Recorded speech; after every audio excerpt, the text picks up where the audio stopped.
Welcome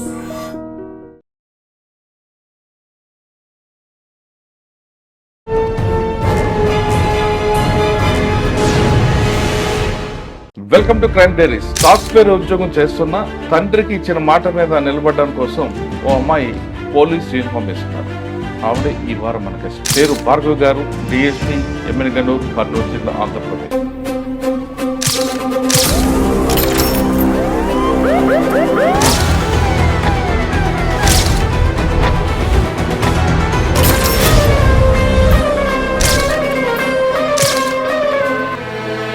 Nannaku Prematho చేసిన స్టోరీని ప్రతి ఒక్క మహిళ చూడాల్సిన, వినాల్సిన story.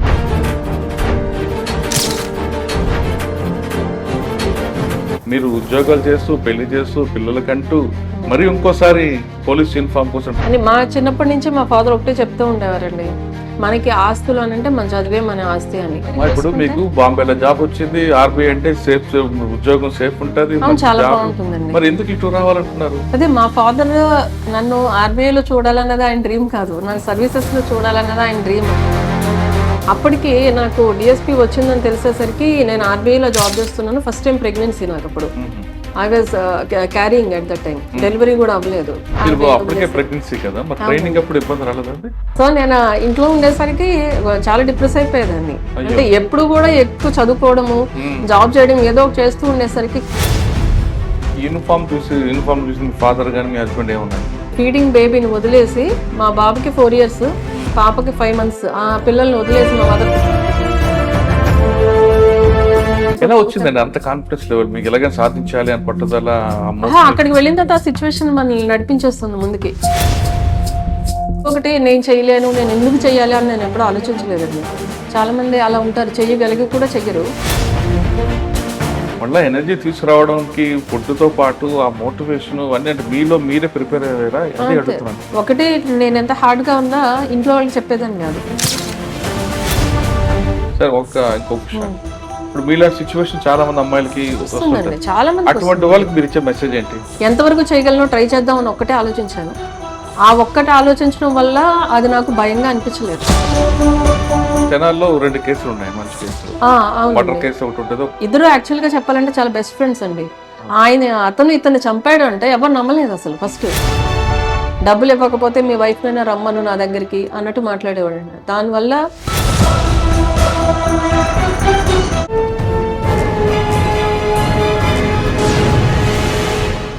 Welcome to crime diaries. Software ఉద్యోగం చేస్తున్న తండ్రికి ఇచ్చిన మాట మీద నిలబడడం కోసం ఓ అమ్మాయి పోలీస్ యూనిఫామ్ వేసుకున్నారు. ఆవిడే ఈ వారం మన గెస్ట్. పేరు భార్గవ్ గారు, డిఎస్పీ, ఎమ్మెల్యేగనూరు, కర్నూలు జిల్లా, ఆంధ్రప్రదేశ్. అప్పటికే పెళ్ళై మంచి ఉద్యోగం చేస్తూ 4 రకాల జాబులు చేస్తున్న తండ్రి తన కోరిక మేరకు కాకి యూనిఫామ్ చేయాలి, ప్రజలకు సేవ చేయాలి అని అతని కోరికుంది. అతని కోరిక నెరవేర్చాలని ఆమె జాబు చేస్తూనే మరొకసారి Group 1 రాయడం, Group 1లో సెలెక్ట్ అవ్వడం, ప్రస్తుతం ఎమ్మెల్యేగనూరులో డిఎస్పీగా పనిచేస్తున్నారు. నాన్నకు ప్రేమతో చేసిన స్టోరీని ప్రతి ఒక్క మహిళ చూడాల్సిన, వినాల్సిన స్టోరీ. ఆమెను అడిగి ప్రస్తుతం ఎమ్మెల్యేగనూరులో క్రైమ్ ఎలాగుంది, ఆమె గతంలో పనిచేస్తున్న తెనాలలో ఎలాంటి కేసులు చేశారనే విషయాన్ని మేడం నాటి తీసుకుంది. మేడం నమస్తే అండి. నమస్తే అండి. సాధారణంగా పెళ్లి అయిపోయింది, ఇంక ఉద్యోగాలు వద్దు, ఏదో కుటుంబం గడుపుదాం అనుకునే వాళ్ళందరూ కొంతమంది ఉంటారు. కానీ మీరు ఉద్యోగాలు చేస్తూ, పెళ్లి చేస్తూ, పిల్లలకంటూ మరి ఇంకోసారి పోలీస్ యూనిఫామ్ కోసం ట్రైనింగ్ అవ్వడం, సక్సెస్ అవ్వడం, ఇందులో జాబ్ రావడం చాలా గ్రేట్ మ్యాటర్. అంటే మీ స్టోరీ ప్రతి ఒక్క మహిళకి ఒక ఇన్స్పైర్ అవ్వాలి. అంటే పెళ్లి అయిపోయింది, ఇంక మా జీవితం వంటగదికి, మంచం గదికి ఇది వన్నుకోకుండా కష్టపడాలి, నాన్నకు మాట ఇచ్చాం, ఆ మాట నిలబడాలి, దానికి మీ ఆయన గారు కూడా సహకరించడం, ఈ విధంగా రావడం. తర్వాత పెళ్లి అయిపోయింది, పిల్లలు పుట్టారు కాబట్టి మన ఎనర్జీ పోయింది అనుకుంటాం, కానీ ఎనర్జీ ఇంకా ఎక్కువ ఉంది మహిళకి ఉన్న స్ట్రాంగ్నెస్, ఆ పవర్ ఏంటో మీరు చూపించారు. మీకు చాలాసార్లు కంగ్రాట్స్ చెప్తున్నాను. అయితే మీ దగ్గర ఇప్పుడు ఎమ్మెల్యేగనూరులో క్రైమ్ ఎలాగుంది, మీరు ఈ డిపార్ట్మెంట్కి వచ్చేటప్పుడు మీరు ఎదుర్కొన్న ఛాలెంజ్ ఎలాగున్నాయి, తర్వాత ఈ డిపార్ట్మెంట్కి వచ్చిన తర్వాత ఎదుర్కొన్న ఛాలెంజ్ ఏంటి? ముఖ్యంగా ప్రతి మహిళకి పర్సనల్ లైఫ్, ప్రొఫెషనల్ అని ఉంటాయండి. అంటే పోలీస్ ఆఫీసర్ మగవాళ్ళు అయితే ఒక లైఫ్ ఉంటుంది, మహిళ అయితే ఒకలాగా ఉంటుంది. ఇక్కడికి వచ్చాక డ్యూటీ చేయాలి, ఇంటికి వెళ్ళాక మళ్ళీ తల్లిగా, భార్యగా, అత్త, కోడలుగా అన్ని చేస్తారు. ఈ 2 ఎలా మేనేజ్ చేస్తున్నారు? ఒకటి. నెంబర్ 2, పోలీస్ డిపార్ట్మెంట్ వచ్చే అమ్మాయిలందరూ కూడా ఇక్కడ ఏదో ఇబ్బంది పడతారని, నైట్ టైం డ్యూటీలు ఉంటాయని, రకరకాల ఇష్యూస్ వస్తాయని కొంతమంది భయపడుతుంటారు. అట్లా వాళ్ళకి మీరు ఇచ్చే మెసేజ్ ఏంటి? మరి ఇంపార్టెంట్ ఏంటంటే ప్రస్తుతం సైబర్ క్రైమ్ నడుస్తుంది కాబట్టి సైబర్ క్రైమ్ విక్టిమ్ కాకుండా ఉండాలంటే ప్రజలు ఏం చేయాలి? ఈ 3 ప్రశ్నలకు సమాధానం చెప్పే ముందు భార్గవ్ గారి కుటుంబ నేపథ్యం ఒక్కసారి వెనక్కి వెళ్దాం. నా పేరు భార్గవి అండి. ప్రస్తుతం ఎమ్మిగ్నూరు డిఎస్పీగా చేస్తున్నాను. మా ఫాదర్ వచ్చేసి జనరల్ ఇన్సూరెన్స్లో చేసేవారు, న్యూ ఇండియా ఇన్సూరెన్స్ కంపెనీ, తాడేపల్లిగూడెము. ఆయన బ్యాక్గ్రౌండ్ కూడా చాలా నార్మల్ బ్యాక్గ్రౌండ్ అండి. మా గ్రాండ్ ఫాదర్ వచ్చేసి మా తాడేపల్లిగూడెం దగ్గర పల్లెటూరు ఉంది, పెద్ద తాడేపల్లి అని, అక్కడ ఆయన ఆర్ఎంపీ డాక్టర్గా చేసేవారు. ఆయన అక్కడ చాలా ఫేమస్ ఆయుర్వేదిక్ డాక్టర్. మొత్తం ఊరంతా కూడా ఆయన దగ్గరికే వచ్చేవారు మెడిసిన్కి. ఆయన చాలా నిస్వార్థంగా సేవ చేసేవారు. అప్పటికి ఫ్యామిలీ బ్యాక్గ్రౌండ్ చాలా పూర్ అయినప్పటికీ కూడా ఎవరు వచ్చినా కూడా మెడిసిన్స్ ఇచ్చేసేవారు. ఎప్పుడు వాళ్ళు ఎంత ఇస్తే అంత తీసుకోవడం, అంతేగాని డిమాండ్ చేయడం అంటూ ఉండేది కాదు. సో అప్పట్లో ఆయనకి 5 పిల్లలు, మా ఫాదర్ రెండో ఆయన. అయినప్పటికీ కూడా ఫ్యామిలీ గడవడం కష్టంగా ఉన్నప్పటికీ కూడా ఆయన అట్లా సేవా దృక్పథంతో ఉండేవారు. ఆయన హస్తవాసి కూడా చాలా మంచిది. సో ఊరంతా కూడా మొత్తం పెద్ద తాడేపల్లి అంటే మొత్తం అంతా కూడా ఆయన దగ్గరే మెడిసిన్ వాడడం కానీ ఏదైనా చాలా రెస్పెక్టబుల్ పొజిషన్లో ఉండేవారు ఆయన. మా ఫాదర్ వాళ్ళు చదువుకునేటప్పుడు కూడా చాలా కష్టాలు పడ్డారు. ఈయన పార్ట్ టైం వర్క్ చేస్తూ అట్లా చదువుకోవడము, అలా అక్కడ నుంచి దాదాపు ఒక 20-30 కిలోమీటర్ రోజు నడిచెళ్ళి చదువుకోవడము అట్లా చేసేవారు. ఇన్స్పైట్ ఆఫ్ దట్ ఎన్ని కష్టాలు ఉన్నప్పటికీ ఫైనల్ గా ఆయన జాబ్ తెచ్చుకున్నారు, గవర్నమెంట్ జాబ్. ఆ టైంలో తాడేపల్లిగూడెం అనగానే మంచి రిచ్ ఫ్యామిలీస్ ఉంటాయి, బాగా అగ్రికల్చర్ ఉంటుంది, సంవత్సరానికి 3 పంటలు అంటారు, రైస్ మిల్స్ ఉంటాయి, ఎక్కువగా మనీ ట్రాన్సాక్షన్ అంతా అక్కడే జరుగుతుంటారు. మరి తాడేపల్లిగూడెం కాదండి మాది, పక్కన తాడేపల్లిగూడెం పక్కన పెద్ద తాడేపల్లి అనే పల్లెటూరు. మీరు చెప్పిందంతా కరెక్టే, తాడేపల్లిగూడెంలో రిచ్ ఫ్యామిలీస్ వాళ్ళు ఉంటారు, కాదనట్లేదు. దాంతో పాటు కూడా మిడిల్ క్లాస్ వాళ్ళు కూడా ఉంటారు కంపల్సరీ. సో అక్కడి నుంచి మా ఫాదర్ జాబ్ చేస్తూ జాబ్ రీత్యా మేము తాడేపల్లిగూడెం మా చిన్నప్పుడు షిఫ్ట్ అవడం జరిగింది. ఆ తర్వాత కూడా మా ఫాదర్ ఎప్పుడు కూడా ఆయన చిన్నప్పుడు ఎంతైతే కష్టపడ్డారో, ఎంత కష్టపడినప్పటికీ చదువుకోవాలి అనే ధ్యేయంతో ఎన్ని కష్టాలు ఎదురైనా ఆయన చదువుకుని ఒక గవర్నమెంట్ జాబ్లోకి వచ్చారు. సో మమ్మల్ని కూడా అలాగే బాగా చదివించాలి అని మా చిన్నప్పటి నుంచి మా ఫాదర్ ఒకటే చెప్తూ ఉండేవారండి, మనకి ఆస్తులు అని అంటే మన చదివే మన ఆస్తి అని. నేను పెద్ద అమ్మాయిని, నా తర్వాత ఒక చెల్లెలు ఒక తమ్ముడు ఉన్నారు. మా ఫాదర్కే యాక్చువల్గా మా గ్రాండ్ ఫాదర్ డాక్టర్ కాబట్టి నన్ను కూడా డాక్టర్ చేయించాలి అన్న ఆశ ఉండేది. కాకపోతే నాకు బైపీసీ కంటే కూడా మ్యాథ్స్ అంటే ఇంట్రెస్ట్. సో మ్యాథ్స్ అంటే ఇంట్రెస్ట్తో నేను ఎంపీసీఏ తీసుకుంటాను అని చెప్తే సరే అని మా సిస్టర్ బ్రదర్ ఇద్దరు కూడా మెడిసిన్ ఫీల్డ్ వైపు వెళ్ళారు. సో వాళ్ళిద్దరూ డాక్టర్స్. మా సిస్టర్ వచ్చి ఎండి హోమియోపతి, మా బ్రదర్ వచ్చేసి డిఎం గ్యాస్ట్రోఎంట్రాలజిస్ట్. ఇద్దరు వాళ్ళ ఓన్ క్లినిక్స్ పెట్టుకున్నారు. నాన్ ఓన్లీ బీటెక్ అండి, ఎన్ఐటి వరంగల్ అండి. ఎన్ఐటి వరంగల్ అంటే నేను చిన్నప్పటి నుంచి కూడా ఎడ్యుకేషన్ లో టాప్. నాకు 10th క్లాస్లోనే ప్రతిభ అవార్డు వచ్చింది. 7th నుంచి కూడా తాడేపల్లిగూడెం పక్కన ప్రతిపాడు అని ఊరు, అక్కడ సెయింట్ మేరీస్. ఇంటర్మీడియట్ వచ్చేసి మన గూడవల్లి గౌతమ్ అని ఉండేది అప్పట్లో, గౌతమ్ లో చదువుకున్నా, కేకేఆర్ గౌతమ్, దానిలో చదువుకున్నాను నేను. Degree engineering NIT Warangal. దాని తర్వాత 1 year నేను సాఫ్ట్వేర్ జాబ్ చేశాను మోటరోలాలో. అంటే క్యాంపస్ సెలక్షన్స్ లో వచ్చేసరికి 1 year మోటరోలాలో జాబ్ చేశాను. అప్పటికే మా ఫాదర్ యాక్చువల్గా సివిల్స్ రాయాలి అని చెప్పి, అంటే చాలా మంది లేడీ కలెక్టర్స్ని, పోలీస్ ఆఫీసర్స్ని వాళ్ళందరినీ చూసి మెయిన్ ఈ సివిల్స్ రాయాలి, సర్వీసెస్లోకి రావాలి అని చెప్పేవారు.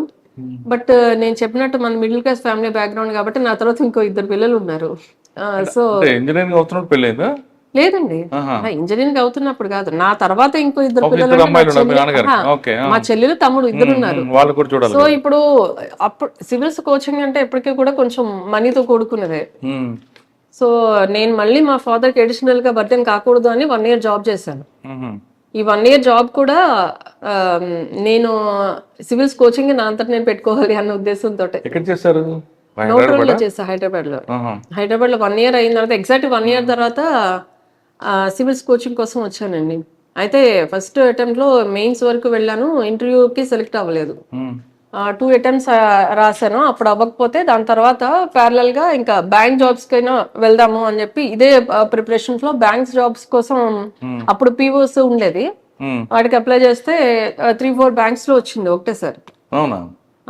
మోటారోలా చేస్తుంటే మరి బ్యాంక్ కూడా మోటరోలా వదిలేసిన తర్వాత సివిల్స్ కోచింగ్ తీసుకున్నాము.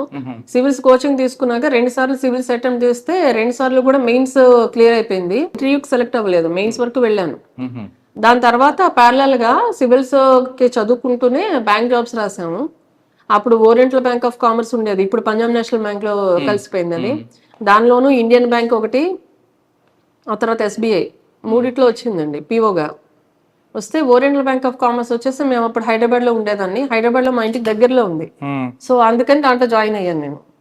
ఇంటి దగ్గర నుంచి ఈజీగా వెళ్ళి రావచ్చు అని. ఇవి రెండు కూడా ఇంకెక్కడ ఇస్తారో తెలియదు. SBI వచ్చినప్పటికీ కూడా దీనిలో జాయిన్ అయ్యాను. అది చేస్తూ RBI ఎగ్జామ్ రాశాను. అప్పుడే గ్రేడ్ బి పోస్టులు పడ్డాయి. రాస్తే దాంట్లో వచ్చింది. దానిలో వస్తే అప్పటికి ఓన్లీ 8 months అయింది నేను దానిలో జాయిన్ అయ్యి, ఓరియంటల్ బ్యాంక్ ఆఫ్ కామర్స్ లో. సో 8 months అయిన తర్వాత అది వదిలేసి RBIకి వచ్చేసాను. RBIలో 5.5 years చేశానండి. RBIలో హైదరాబాద్ లో 4 years చేశాను. 1.5 year ముంబైలో చేశాను.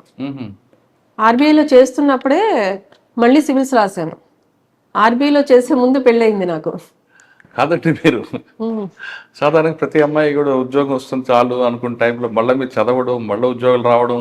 అవునండి, నా లైఫ్ లో వెనక్కి తిరిగి చూసుకుంటే ఎక్కువ చదివే ఉంటుంది.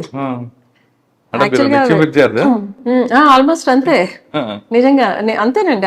అలా చదువుతూనే ఉన్నాను. నాకు ఇప్పుడు ఇప్పుడు మీకు బాంబేలో జాబ్ వచ్చింది, RBI అంటే సేఫ్ ఉద్యోగం, సేఫ్ ఉంటది, చాలా బాగుంటుందండి. మరి ఎందుకు ఇటు రావాలంటున్నారు? అదే మా ఫాదర్ నన్ను RBIలో చూడాలన్నది ఆయన డ్రీమ్ కాదు, నాకు సర్వీసెస్ లో చూడాలన్నది ఆయన డ్రీమ్. కేవలం ఆయన ఒక్క కోరిక తీర్చడం కోసం మాత్రమే. అంతవరకు నాకు సివిల్స్ ఇంట్రెస్ట్ లేదు. మా ఫాదర్ చెప్పిన తర్వాత దాన్ని ఇష్టంగా స్వీకరించాను, ఇష్టంగా ఇటువైపు రావాలి అని. కాకపోతే ఎప్పుడో వదిలేసిన సోషల్ అదంతానండి. చిన్నప్పుడు ఎవరికి సోషల్ అంటే ఇష్టం ఉండదు ఆబ్వియస్లీ. 10th అయిపోయిన తర్వాత దీంతో నాకు గొడవ లేదు, ఇంకా వదిలేసారని అనుకున్నాను. ఎప్పుడైతే సివిల్స్ కోచింగ్ లోకి వచ్చాక తెలిసిందే అది మొత్తం సోషలే అని. జాగ్రఫీ, ఎకనామిక్స్, తర్వాత హిస్టరీ, పాలిటీ, ఇవన్నీ కూడా కంప్లీట్లీ సోషల్ సబ్జెక్ట్స్. ఆప్షన్ ఏం తీసుకున్నారు? ఆంథ్రోపాలజీ. మీకు RBIలో ఉన్నప్పుడు పెళ్ళైంది, పెళ్ళి అవడం RBIలో జాబ్ రావడం ఒకటేసారి జరిగింది. పెళ్ళైన తర్వాత అంటే పెళ్ళికి ముందు మీరు ఏమని చెప్పారు? అప్పటికి RBIలో జాబ్ వచ్చింది, నేను సివిల్స్ ప్రిపేర్ అవుతున్నాను. అబ్బాయికి RBIలో జాబ్ అంటే పెళ్లి చేసుకున్నారు ఆయన. కానీ మళ్ళీ మీరు ఉద్యోగం వచ్చిన తర్వాత రాస్తా ఉంటాను ఏమలేదా? అప్పటికే నేను సివిల్స్ రాస్తున్నానని తెలుసు, RBIలో జాబ్ వచ్చిందని తెలుసు. ఇన్స్పైట్ ఆఫ్ దట్ నేను ఎలా ఉన్నా ఆయన యాక్సెప్ట్ చేస్తారు. That is my advantage. ఆయన అంటే హీఈస్ వెరీ బ్రాడ్ మైండెడ్. అప్పటికే నాకు ఇలా RBIలో జాబ్ వచ్చిందని చెప్పాము, నేను ఇంకా జాయిన్ అవ్వలేదు. కాకపోతే జాయినింగ్ డేట్ కూడా జస్ట్ మా పెళ్లికి 1 month ముందు వస్తే నేను వాళ్ళని రిక్వెస్ట్ చేస్తే నెక్స్ట్ బ్యాచ్ ఇంకొకటి ఉంది, దాని తర్వాత 1 month తర్వాత దానికి ఇచ్చారు. సో పెళ్ళైన విత్ ఇన్ 10-15 days నేను జాబ్కి వెళ్ళిపోయాను. మా పెళ్ళైన తర్వాత RBI జాబ్, అది కూడా చెన్నైలో ట్రైనింగ్ అప్పుడు. సో పెళ్ళైన వెంటనే నేను ట్రైనింగ్కి వెళ్ళిపోయాను. వెళ్ళిపోయిన తర్వాత మళ్ళీ రాశాను, మళ్ళీ సివిల్స్ రాశాను. అప్పుడు ఇంటర్వ్యూకి వెళ్ళానండి, ఒక 3 times ఇంటర్వ్యూకి వెళ్ళాను. IRTS వచ్చింది, దాంట్లో రైల్వే ట్రాఫిక్ సర్వీస్ కి సెలెక్ట్ అయ్యాను నేను. మంచిదే కదా అది కూడా. అవునండి, కాకపోతే చెప్పాను కదా అప్పటికి మ్యారీడ్. అది రైల్వే ట్రాఫిక్ సర్వీస్ అనేది సెంట్రల్ సర్వీస్, అది ఎక్కడ ఇస్తారో తెలీదు. మళ్ళీ వేరే చోటుకి వెళ్తే మా హస్బెండ్ అప్పటికి సాఫ్ట్వేర్ ఇంజనీర్. సో అప్పటికి నేను హైదరాబాద్ లో RBIలో చేస్తూ ఉంటున్నాను. సో అది ఎక్కడ వస్తుందో తెలియదు, ఇచ్చిన చోట మా హస్బెండ్ జాబ్ ఉంటుందో లేదో తెలియదు. ఇంకా అందుకని మళ్ళీ ఫ్యామిలీ డిస్టర్బ్ అవుతుందని ఒకే ఒక ఉద్దేశంతో రైల్వేస్ కి వెళ్ళలేదు నేను. ఇంకా అప్పుడు IRTS వచ్చినా కూడా వెళ్ళలేదు. అప్పుడు ఇంకా అనిపించింది సివిల్స్ రాయడం కంటే నేను ఫ్యామిలీ లైఫ్ ఒక సెటిల్డ్ గా ఉండాలనుకుంటున్నాను కాబట్టి స్టేట్ సర్వీసెస్ అయితే స్టేట్ లోనే ఉంటాం కాబట్టి స్టేట్ సర్వీసెస్ రాద్దామని అప్పుడే ఫస్ట్ టైం రాశాను. సివిల్ సర్వీస్ కోచింగ్ దీనికి పనికొచ్చింది. అంటే నేను ఫస్ట్ ఎప్పుడైతే సివిల్స్ కోచింగ్ తీసుకోవాలనుకున్నానో అప్పుడు ఒకసారి తీసుకున్నానండి. ఇంకా తర్వాత బ్యాంక్స్ కానీ RBI కానీ గ్రూప్స్ కానీ ఎక్కడ కోచింగ్ తీసుకోలేదు. కాబట్టి ఇప్పుడు దీనికి కరెస్పాండింగ్ మెటీరియల్ తెచ్చుకుని చదువుకోవడమే తప్ప ఇంకెక్కడ మళ్ళీ కోచింగ్కి వెళ్ళలేదు. సో ఆ కోచింగ్, ఆ నాలెడ్జ్ తోటే దీనిలో రాస్తే అప్పుడు దీనిలో DSP వచ్చింది. డిఎస్పీకి కూడా నేను పెట్టలేదండి ఆప్షన్. నేను ఓన్లీ డిప్యూటీ కలెక్టర్కి సిటీఓకి పెడితే మా హస్బెండ్ పెట్టారు. నాకు తెలియకుండా ఆయన పెట్టారు సెకండ్ ఆప్షన్ డిఎస్పీ అని. తీరా చూస్తే సెలక్షన్స్ లో సిటీఓ వస్తుందేమో అనుకున్నాను, నేను డిఎస్పీ వచ్చింది. అప్పటికి నాకు డిఎస్పీ వచ్చిందని తెలిసేసరికి నేను ఆర్బీఐలో జాబ్ చేస్తున్నాను. ఫస్ట్ టైం ప్రెగ్నెన్సీ నాకు అప్పుడు. I was carrying at that time, delivery కూడా అవ్వలేదు. అప్పుడు చాలా డైలమా ఉంది. నేను అప్పటికే మేము ముంబై ట్రాన్స్ఫర్ అయిపోయి ముంబై వెళ్ళిపోయాం. 1 year అయింది ముంబై వెళ్ళి. అప్పుడు ఫస్ట్ టైం ప్రెగ్నెన్సీ. నాకు దీనికి వెళ్ళాలో లేదో తెలియదు. పోలీస్ అంటే మీరు అన్నట్టు ఆబ్వియస్లీ అందరు అమ్మాయిలకి ఉండే భయము, టెన్షన్ అంతా మా పేరెంట్స్ కూడా అదే ఫీల్ అయ్యారు. అందులోనే నేను ఎప్పుడూ కూడా నా చిన్నప్పటి నుంచి గ్రౌండ్కి వెళ్ళింది లేదు, ఏ ఎక్సర్సైజ్ చేసింది లేదు. ఎప్పుడు కూడా ఈవెన్ అది గేమ్స్ పీరియడ్ లో కూడా నేను కింద ఎవరో చూడకపోతే పైకి వచ్చి చదువుకునేదాన్ని. క్లాస్ లో కూర్చొని చదువుకునేదాన్ని, హోంవర్క్ చేసుకోవడం, చదువుకోవడం. అంటే ఎప్పుడు అకాడమిక్ గా చాలా టాప్ లో ఉండేదాన్ని అండి. అంటే నాకు ఎంసెట్ ర్యాంక్స్ కానీ ఏఐట్రిబుల్ ర్యాంక్స్ కానీ అవన్నీ చాలా మంచి ర్యాంక్స్ టాప్ లో వచ్చాయి. ఈవెన్ సీఎం గారి దగ్గర నుంచి అవార్డు తీసుకోవడం అన్నీ ఉన్నాయి. కానీ ఎప్పుడు కూడా ఈ డైరెక్షన్ లోకి ఎప్పుడు రాలేదు. ఎప్పుడు అసలు కనీసం రన్నింగ్ చేయడం కానీ ఏది లేదు. అసలు నేను ఎప్పుడు ఏ గేమ్ ఆడలేదు, ఏ స్పోర్ట్ కి వెళ్ళలేదు, ఏం లేదు. ఓన్లీ చదువుకోవడమే. దానిలోనే నాకు ఆనందం ఉండేది అప్పట్లో. మీ హస్బెండ్ ఎందుకు మిమ్మల్ని యూనిఫామ్, ఆయన కూడా యూనిఫామ్ లో చూడాలనుకున్నారా? లేదండి, ఏదో ఒక సర్వీస్, గవర్నమెంట్ సర్వీస్ అని చెప్పేసి. ఆర్డీఓ పెట్టుకోకుండా ఆర్డీఓ ఫస్ట్ ఆప్షన్ పెట్టారు. సెకండ్ ఆప్షన్ సిటీఓ నేను పెడితే సిటీఓ థర్డ్ పెట్టి మధ్యలో డిఎస్పీ పెట్టారు. అంటే సిటీఓ కంటే డిఎస్పీ ఇంకా బాగుంటుంది కదా అనే ఉద్దేశంతో ఆయన పెట్టారు. నాకు చెప్పకుండానే పెట్టారు. ఆ తర్వాత అప్లై చేసేసిన తర్వాత తెలిసింది, సరేలే మనకి ఎలాగో అంతవరకు ఏముందిలే, వచ్చినా మనం తీసుకోం కదా అనుకున్నాను నేను. ప్రెగ్నెన్సీ కదా, ట్రైనింగ్ అప్పుడు ఇబ్బంది రాలేదండి? అదేమైంది, ప్రెగ్నెన్సీ అంటే 2018 బ్యాచ్ నేను యాక్చువల్ గా. 18 బ్యాచ్ లో రిజల్ట్స్ నేను ఇలా సెలెక్ట్ అయిన తర్వాత ట్రైనింగ్ కి పిలిచేటప్పటికి అప్పుడే జస్ట్ నాకు ప్రెగ్నెన్సీ అయ్యి సిజేరియన్ అయింది. సిజేరియన్ అయ్యి జస్ట్ 2 months అయిందండి ఆపరేషన్ అయ్యి. సో వాళ్ళు అప్పుడు జాయిన్ అయినా కూడా నన్ను ట్రైనింగ్ లోకి తీసుకోలేదు వాళ్ళు. ఈ స్టేజ్ లో మేము తీసుకోము, ఈ హెల్త్ కండిషన్ లో మీరు ఫిజికల్ ఎక్సర్సైజెస్ చేయడానికి అన్ఫిట్ అని చెప్పి తీసుకోలేదు. నెక్స్ట్ బ్యాచ్ కి రమ్మన్నారు. ఆ నెక్స్ట్ బ్యాచ్ వచ్చేసరికి 4 years పట్టింది. ఆ 4 years ఏమి చేయలేదు, నేను ఇంట్లో మా బాబుతోటే ఉన్నాను. 4 years మళ్ళీ జాబ్ 22. ఇప్పుడు మీరు చెప్పారు కదా ఆదోని డిఎస్పీ గాని, వాళ్ళ బ్యాచ్ లో జాయిన్ అయ్యాను నేను. 4 సంవత్సరాలు ఏం చేశారు? ఏం లేదండి, అదే టైంలో కరోనా వచ్చింది. ఇంకా ఇంట్లోనే ఉన్నా. ఇంకా ఆల్మోస్ట్ ఈ ట్రాన్స్పోర్టేషన్ బోర్ కొట్టలేదంటే ఆల్రెడీ ఆర్బీఐలో పనిచేశారు 4 సంవత్సరాలు, అంటే బాబుతో టైం పాస్ అయిపోయింది. బాబుతో టైం పాస్ అయింది. స్టార్టింగ్ లో కొంచెం డిప్రెస్ అయిపోయాను. అంటే ఫస్ట్ స్టార్టింగ్ లో అంటే నెక్స్ట్ ఇయర్ వచ్చేస్తుంది, అప్పటికి నోటిఫికేషన్ కూడా వచ్చిందండి. నేను జాయిన్ అయిన వెంటనే వీళ్ళది 2022 బ్యాచ్, 2018 నోటిఫికేషన్ వచ్చింది. సో 1 year లో నాకు బాడీ కూడా రికవర్ అవుతుంది, బాబుతో కూడా స్పెండ్ చేయొచ్చు, 1 year లో మళ్ళీ ట్రైనింగ్ వెళ్తాం కదా అన్న ఉద్దేశంలో ఉన్నాము. బట్ ఆ నోటిఫికేషన్ డిలే అవుతూ వచ్చింది. At the same time corona వచ్చింది. వచ్చేసరికి వాళ్ళు ఎగ్జామ్ పెట్టలేదు. ఆ నోటిఫికేషన్ కోర్టు కేసులు అవి ఉండి అది బాగా డిలే అయిపోయింది. వాళ్ళ ట్రైనింగ్ వచ్చేసరికి 22 అయ్యింది. మధ్యలో నేను బాబుతో అయితే ఫుల్ టైం స్పెండ్ చేశానండి. అది జనరల్ గా అందరికి పోలీస్ ఆఫీసర్స్ కి అంత టైం దొరకదు. అది బ్లెస్సింగ్ ఇన్ డిస్గైజ్ అనుకున్నాను. బట్ దేర్ ఆర్ టైమ్స్ నేను కొన్నిసార్లు బాగా డిప్రెస్ అయిపోయి, ఎందుకంటే అదే టైంలో ఆర్బీఐలో నాతో పాటు చేసిన వాళ్ళు ప్రమోషన్ వచ్చి వాళ్ళు ముందుకు వెళ్ళిపోయారు. నేను దానిలోనూ రిజైన్ చేసి వచ్చాను. ఇటు ఈ జాబ్ లోకి వెళ్ళలేదు. ఈ జాబ్ లో నాతో పాటు జాయిన్ అయినాను. ఆల్రెడీ 2-3 పోస్టింగ్స్ చేస్తూ ఉన్నారు. అందులో ఎప్పుడు వర్కహాలిక్ గా ఉండేటప్పటికి వాళ్ళు ప్రమోషన్ వచ్చి వాళ్ళు ప్రమోషన్ తీసుకున్నారు. ఇక్కడ వీళ్ళు ఒక 2 పోస్టింగ్స్ చేస్తూ ఉన్నారు. సో నేను ఏమీ చేయట్లేదు. 2018 ఇప్పుడు ఉన్నారు కదండి, అంటే ఇప్పుడు ప్రస్తుతం ఎవరు, మహేష్ అని హిందూపూర్ లో ఉన్నారు వాళ్ళు. హర్షిత అని రైల్వేస్ డిఎస్పీ వాళ్ళ వైఫ్, వాళ్ళ బ్యాచ్ నేను. అవును, చేశారు. సో నేను ఇంట్లో ఉండేసరికి చాలా డిప్రెస్ అయిపోయేదాన్ని. అంటే ఎప్పుడు కూడా ఎక్కువ చదువుకోవడము, జాబ్ చేయడం ఏదో చేస్తూ ఉండేసరికి, ఖాళీగా ఉండేసరికి కొంచెం డిప్రెషన్ అనిపించేది. But at the same time బాబుతో టైం స్పెండ్ చేశాను అని హ్యాపీనెస్ ఉండేది అనమాట. ఆ తర్వాత 22లో ఎప్పుడైతే వీళ్ళ బ్యాచ్ వచ్చిందో అప్పుడు నేను సెకండ్ టైం మళ్ళీ ప్రెగ్నెన్సీ. అప్పుడు కాకపోతే వాళ్ళు మళ్ళీ ఇండక్షన్ ట్రైనింగ్ ఉంది ఫస్ట్ అని చెప్పేసి నేను 8th month లో ఉండగా ఇండక్షన్ ట్రైనింగ్ తీసుకున్నారు. అప్పుడు ఫిజికల్ దానికి ఎగ్జామ్షన్ ఇచ్చారు. బట్ అప్పుడు కూడా చాలా సఫర్ అయ్యామండి. ఎందుకంటే మార్నింగ్ 9:30 నుంచి ఈవినింగ్ 5:30 వరకు క్లాసెస్ ఉండేవి. మధ్యలో 1 అవర్ లంచ్ బ్రేక్ ఉండేది. అంతసేపు కూర్చోవాలంటే ఆ టైంలో 8th month of pregnancy 45 days అని అంటే ఆల్మోస్ట్ 9th month ఎంటర్ అయ్యి 1 week అయిపోయిన తర్వాత నేను ట్రైనింగ్ నుంచి బయటకు వచ్చాను. అక్కడి నుంచి వచ్చిన తర్వాత 1 week లో డెలివరీ అయిపోయింది నాకు. ఆ పీక్ టైంలో వితౌట్ ఎనీ సపోర్ట్ అక్కడ ట్రైనింగ్ కి వెళ్ళడం అనేది కూడా చాలా కష్టం. అంతసేపు అలా కూర్చునే ఉండాలి. కానీ అక్కడ పిటిసి ఒంగోలు అప్పుడు ఇప్పుడు ప్రస్తుతం విజయనగర్ ఎస్పీగా ఉన్న దామోదర్ సార్ ఉన్నారు. అప్పుడు పీటీసీ ప్రిన్సిపల్ గా చాలా సపోర్ట్ చేశారు నాకు.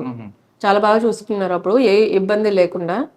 ఇన్స్పైట్ ఆఫ్ దట్ నాకుండే హెల్త్ ప్రాబ్లమ్స్ ఆ టైంలో అంతసేపు కూర్చోవడం వల్ల కానీ ఉదయాన్నే లేవడం వల్ల కానీ అవి వచ్చాయి కానీ బట్ సంహౌ మేనేజ్ అయిపోయింది.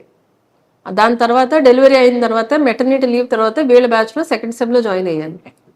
2018 తర్వాత జాయిన్ అయ్యి ట్రైనింగ్ అన్ని చూసుకొని 2022లో సెప్టెంబర్ లో జాయిన్ అయ్యామండి దీనికి.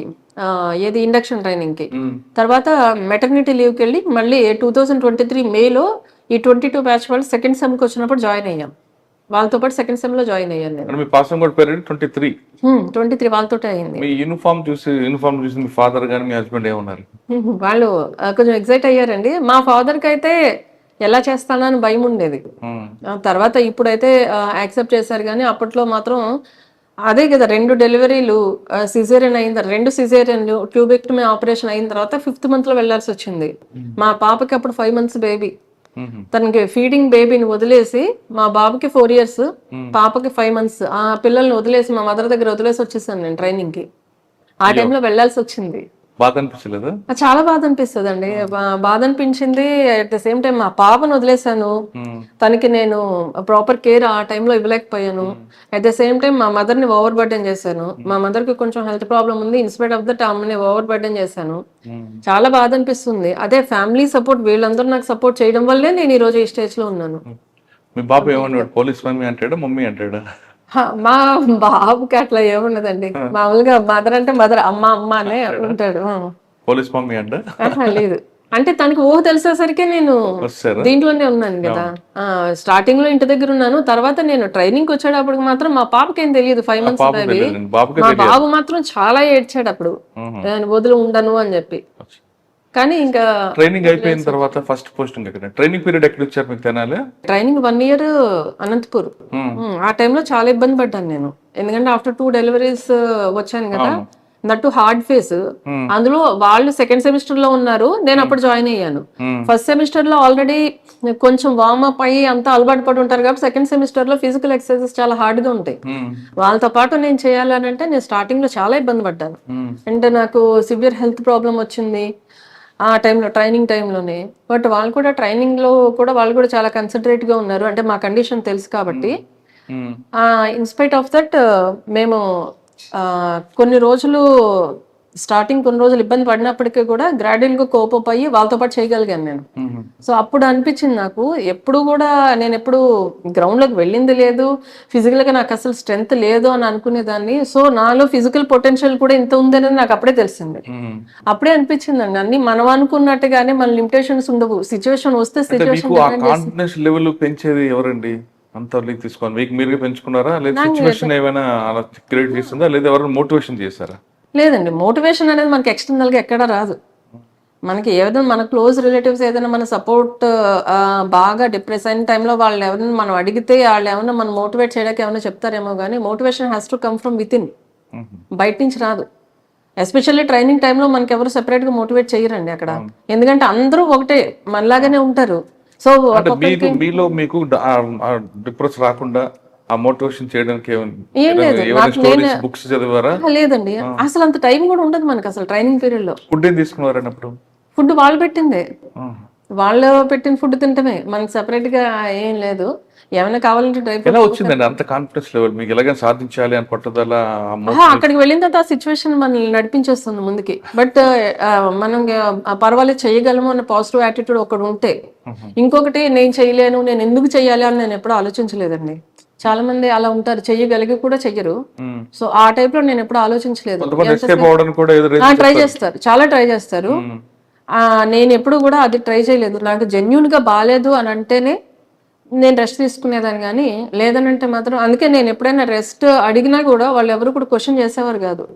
ఎందుకంటే నా గురించే తెలుసు కాబట్టి. అచ్చా. ఒకసారి నాకు హెల్త్ ప్రాబ్లం వచ్చిన తర్వాత కొన్ని రోజులు వాళ్ళే రెస్ట్ ఇచ్చారు. ఆ తర్వాత నా అంతటి నేను కానీ నేను ఇక్కడి నుంచి చేస్తాను అని చెప్పి నేనే వెళ్ళాను.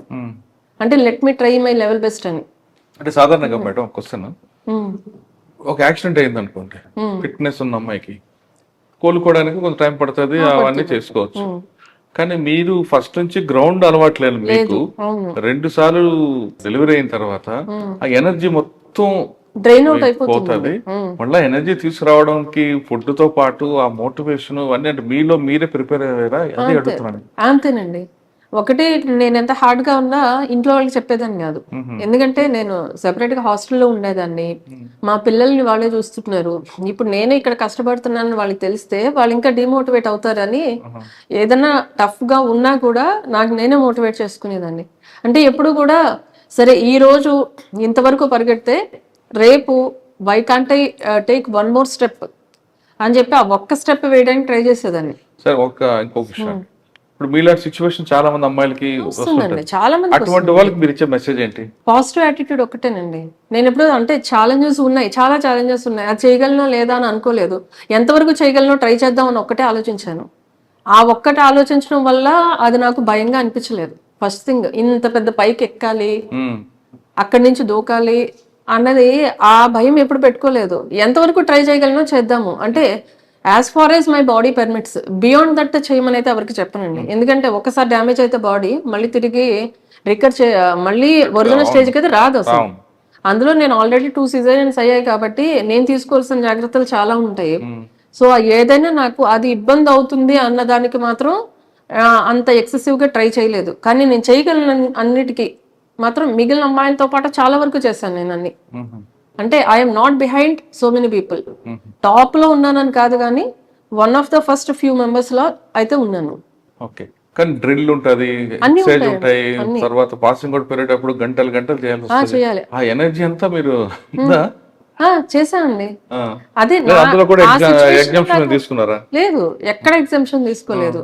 స్టార్టింగ్ లో నాకు హెల్త్ ప్రాబ్లం వచ్చినప్పుడు మాత్రం తప్ప మిగిలిన టైంలో ఎక్కడ ఎగ్జామ్షన్ తీసుకోలేదు. ఎప్పుడు కూడా అండి నాకు ముందు నుంచి కూడా వాకింగ్ బాగా అలవాటు అండి. అంటే రన్నింగ్ అయితే ఎప్పుడు చేయలేదు, but I use to travel long distance on foot. ఎక్కువ నడుస్తూ ఉండేదాన్ని. ఫిజికల్ ట్రైనింగ్ అయిపోయిన తర్వాత గుంటూరు డిస్ట్రిక్ట్ ఇచ్చారు ప్రాక్టికల్ ట్రైనింగ్. గుంటూరులోనే first old Guntur police station లో చేశాను ఒక 3 వీక్స్. దాని తర్వాత మంగళగిరి రూరల్ లో చేశాను.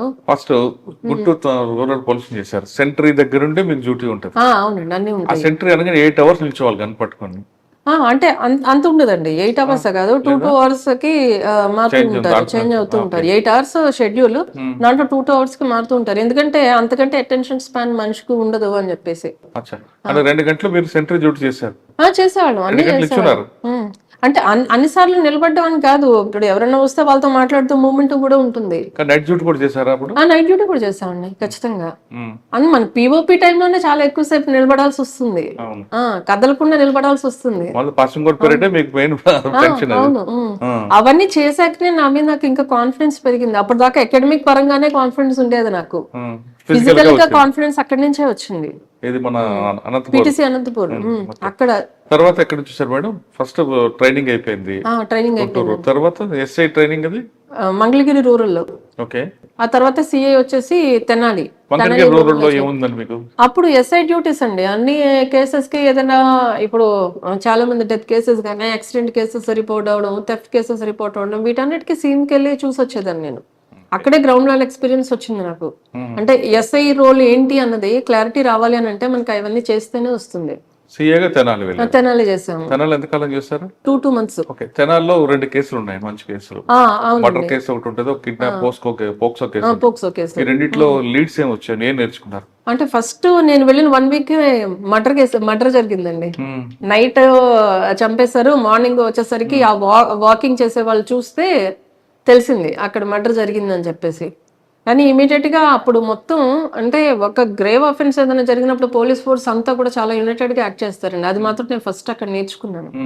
అందరూ కూడా దాని మీద కాన్సన్ట్రేట్ చేసి ముద్దాయిని మనం ట్రేస్ చేయడం జరిగింది ఆ చాలా కేసులో లీడ్ ఏమొచ్చిందండి? అన్ని టెక్నికల్ డీటెయిల్స్, అన్ని టెక్నికల్ సిడిఆర్స్ కానీ, ఆ తర్వాత ఎందుకు చుట్టుపక్కల చంపాడండి ఆయన? వాళ్ళకి కొంచెం ఇద్దరు యాక్చువల్గా చెప్పాలంటే చాలా బెస్ట్ ఫ్రెండ్స్ అండి. అతను ఇతన్ని చంపాడు అంటే ఎవరు నమ్మలేదు అసలు ఫస్ట్. ఎందుకంటే ఎప్పుడు చూసినా వాళ్ళిద్దరు కలిసి తిరిగేవారు. అట్లా కాకపోతే ఇతని దగ్గర కొంత అప్పు తీసుకున్నాడు ఇంతకు ముందు. ఆ అప్పు తీసుకున్న తర్వాత కూడా ఇతను తీర్చకపోవడంతో ఈ అబ్బాయి, చనిపోయిన అబ్బాయి హైదరాబాద్లో చేసేవారు, ఇతను తెనాలిలోనే ఉండేవాడు. వచ్చినప్పుడు ఎప్పుడైనా సరే ఇతను చంపాలని ప్లాన్ చేసుకున్నారండి. ఎందుకంటే మెయిన్ మోటివ్ వీళ్ళ వైఫ్ని తిట్టేవాడు, వల్గర్గా మాట్లాడేవాడు అని. అది ఇతను జీర్ణించుకోలేకపోయాడు. డబ్బులు ఇవ్వకపోతే మీ వైఫ్నైనా రమ్మను నా దగ్గరికి అన్నట్టు మాట్లాడేవాడు అంట. దానివల్ల బాగా అది గ్రడ్జ్ పెంచుకున్నాడు. వచ్చినప్పుడు ఫ్రెండ్లీగానే ఉంటున్నాడు, but he is waiting for an opportunity to kill him. ఎప్పుడైతే వీళ్ళిద్దరూ బయట డ్రింక్ చేయడానికి వెళ్ళారు, వాళ్ళ ఇంట్లో వాళ్ళకి కూడా చెప్పాడు నేను అతనితో వెళ్తున్నాను అని చెప్పి. సో మనకు అక్కడి నుంచే లీడ్స్ వచ్చాయి. అతనితో వెళ్లే ముందు ఇలా అతనితో పాటు ఈ నైట్ ఇక్కడే ఉంటాను, రేపు మార్నింగ్ వస్తానని చెప్పాడు. తర్వాత రాలేదు. అంటే వీళ్ళు రాలేదు, వీళ్ళు వెయిట్ చేయలేదు. వీళ్ళు ఎర్లీ మార్నింగే మనకి ఆ పక్క నుంచి ఎవరో వెళ్తున్న వాళ్ళు చూసి చెప్తే వీళ్ళు కూడా తర్వాత ఇతను ఎవరు అని చెప్పి మొత్తం అన్ని డీటెయిల్స్ తీసుకుంటే వాళ్ళు వచ్చి నైట్ ఇతని దగ్గర ఉన్నామని చెప్పారు అని చెప్పేసి మొత్తం మనకు అట్లా లీడ్స్ అయితే వచ్చాయి. అతని దగ్గర ఉంటారన్నా కూడా వీళ్ళు సస్పెక్ట్ ఎందుకు చేయలేదంటే వాళ్ళు ఆల్మోస్ట్ 10 years నుంచి థిక్ ఫ్రెండ్స్. అలాంటి అతను ఈ అబ్బాయిని చంపుతాడని ఎవరు ఎక్స్పెక్ట్ చేయలేదు. సో అక్కడ మనకి అతన్ని ముద్దాయి దొరికిన తర్వాత అతను కన్ఫెస్ చేసినప్పుడు తెలిసింది మనకి అది ప్రీ ప్లాన్ మర్డర్. ముందు నుంచి వచ్చినప్పుడల్లా ఎప్పుడు ఛాన్స్ దొరికితే అప్పుడు చంపేద్దాం అన్నట్టుగా కత్తి కూడా 2 సంవత్సరాల క్రితం కొనుక్కుని అతను పెట్టుకుని ఉన్నాడు ఇంట్లో. ఎందుకంటే ఆ రోజు అంత ప్రోక్ ఏమైంది ఇక్కడ? ఆ రోజు ఇది కంటిన్యూస్ గా వాళ్ళ వైఫ్ ని అనడము, వాళ్ళ ఇంట్లో వాళ్ళని లేడీస్ ని తిట్టడంతో ఆయన జీర్ణించుకోలేకపోయాడు. ఆ రోజు కూడా అదే టాపిక్ వచ్చిందా? అతను ముందే చంపుతాను ప్లాన్ చేసుకుని వెళ్ళాడండి. మళ్ళీ దీని మీద ప్రొవోకేట్ చేసేసరికి మళ్ళీ అతను ఆ టాపిక్ తెచ్చాడు. తేవంగానే అదే ఎక్స్క్యూజ్ చూపించి చంపేశాడు. బట్ ఆయన చెప్పకపోయినా కూడా చంపేవాడే. ఎందుకంటే ముందే ప్లాన్డ్ గా ఇంటికి వెళ్ళి డ్రెస్ చేంజ్ చేసుకుని కత్తి తీసుకుని వచ్చి వెళ్ళి చంపాడు. అదంతా ఆయన కన్ఫెషన్ లో తేలింది మనకి. ఎట్ ద సేమ్ టైం మనకి రిలేటెడ్ CCTV ఫుటేజెస్, సిడిఆర్ అన్ని కూడా వచ్చాయి. సో ఆ విధంగా అతను ట్రేస్ చేయడం జరిగింది. అప్పుడు ఆ కేసు ప్రస్తుతం ట్రయల్లో ఉందండి. ట్రైల్లో ఉందండి ప్రస్తుతానికి. కానీ అక్కడ ఆ మర్డర్ కేసులో ఒక ప్రొబేషన్ ఆఫీసర్ ఏం నేర్చుకున్నారు మీరు అక్కడ? అందులో చాలా మీరు చెప్తారు, కేసును కరెక్ట్ గా చూపించడం, చార్జ్ షీట్ కరెక్ట్ ప్రాపర్ గా వేయడం, విట్నెస్ కరెక్ట్ గా తీసుకోవడం, కన్ఫెషన్ రేట్ కరెక్ట్ గా తీసుకురావడం, ఇవన్నీ ఉంటాయి. ఇవన్నీ ఎవరు మీకు అప్పుడు నేర్పారు? అంటే అక్కడున్న సిఐ గారు, అప్పుడు బెల్లం శ్రీనివాసరావు గారు ఆయన సిఐ గారు ఉన్నారు, అప్పుడు డిఎస్పీగా జనార్దన్ రావు గారు ఉన్నారు. వాళ్ళే నాకు మొత్తం దీంట్లో ఎలా చెయ్యాలి అన్నది అంతా. యాక్చువల్ గా అయితే అక్కడ సిఐ గా చేయాల్సిన కేసు అది. నేను సిఐ చార్జ్ గా అక్కడ ట్రైనింగ్ లో ఉన్నాను కాబట్టి నేను చేశాను. కాకపోతే దాంట్లో రైట్ ఫ్రమ్ డే 1 ఆ కేసులో ఏది చేసినా ఇంక్లూడింగ్ సిడితో సైతం డాక్యుమెంట్ రెడీ చేసింది కూడా మొత్తం నేనే చేసుకున్నాను. సూపర్. మొత్తం ఫస్ట్ ఎక్స్పీరియన్స్ లోనే మంచి ఎక్స్పీరియన్స్ వచ్చింది. అంటే ఏ కేసు చేసినా నేనే చేసుకునేదాన్ని. ట్రైనింగ్ లో ఎన్ని కేసులు చేసినా, ఇప్పుడు ఎస్ఐగా ఉన్నప్పుడు కూడా కొన్ని డెత్ కేసులు, హ్యాంగింగ్ కేసులు, యాక్సిడెంట్ కేసులు అవన్నీ నేను చేశాను. అవన్నీ కూడా నేనే సిడి చేసుకునేదాన్ని డాక్యుమెంట్ తో సైతం, ఇంక్లూడింగ్ వాళ్ళు చెప్పింది రాసుకోవడం, ఆ తర్వాత నా ఓన్ వర్షన్ నేను రాసుకోవడం, అన్ని కూడా నేనే చేసుకున్నాను. అదే యాక్సిడెంట్ కేసులో మీరు చేశానంటున్నారు కదా, సాధారణంగా యాక్సిడెంట్ కేసులో మీ వాళ్ళకి ఒక ఫార్మాట్ ఉంటుందండి. నిర్లక్ష్యంగా, నిర్జీవంగా, నిర్లక్ష్యంగా, అతివేగముగా, మద్యం సేవ, ఇదే కంటెస్ట్ ఎప్పుడు రాస్తుంటారు. మీరు అదే తీసుకొచ్చారా, లేదు దాన్ని ఏమైనా మాడిఫికేషన్ చేసుకొచ్చారు? అంటే అక్కడున్న ఎవిడెన్స్ ని బట్టి ఉంటుందండి మనకి. ఇప్పుడు నేను చేసిన యాక్సిడెంటల్ కేసులో మీరు చెప్పినట్టు రాంగ్ రూట్ లో వచ్చారు, ఫాస్ట్ గా వచ్చాడు, హార్న్ వేసినా కూడా పక్కకు జరగలేకపోయాడు కాబట్టి అలానే ఛార్జ్ చేస్తాము. బట్ ఎందుకంటే ఆ సెక్షన్ లో ఉన్న కంటెంట్స్ రావాలి కాబట్టి రాస్తారు, బట్ మోస్ట్లీ అవన్నీ కూడా కరెక్టే ఉంటాయి. సో నేను అక్కడ చేసుకునేది నాకు ఇక్కడ ఉపయోగపడింది. సో దీంట్లో రైట్ ఫ్రమ్ ఇంక్వెస్ట్ మొత్తం అన్ని కూడా నేనే రాసుకున్నాను. నేను చేత్తో కూడా రాశాను దాంట్లో. సో అదంతా కూడా నాకు ఎక్స్పీరియన్స్ చాలా బాగా పనికొచ్చింది. మర్డర్ కేసు తర్వాత ఇంకో కేసు, పోక్సో కేసు. అది ఫస్ట్ అమ్మాయి మిస్సింగ్ కేసు ఇచ్చారు మనకి.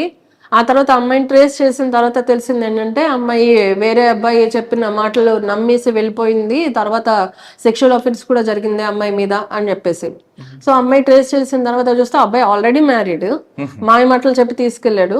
ఆ తర్వాత ఒక 2-3 days తర్వాత మళ్ళీ ఇంటి దగ్గరలో ఎక్కడో వదిలేసి వస్తే ఈ అమ్మాయి వచ్చింది. ఈ అమ్మాయి వచ్చిన తర్వాత వాళ్ళు 2 days తర్వాత వాళ్ళ ఇంటికి వస్తే వాళ్ళ పేరెంట్స్ మనకి తీసుకొచ్చి చెప్పారు.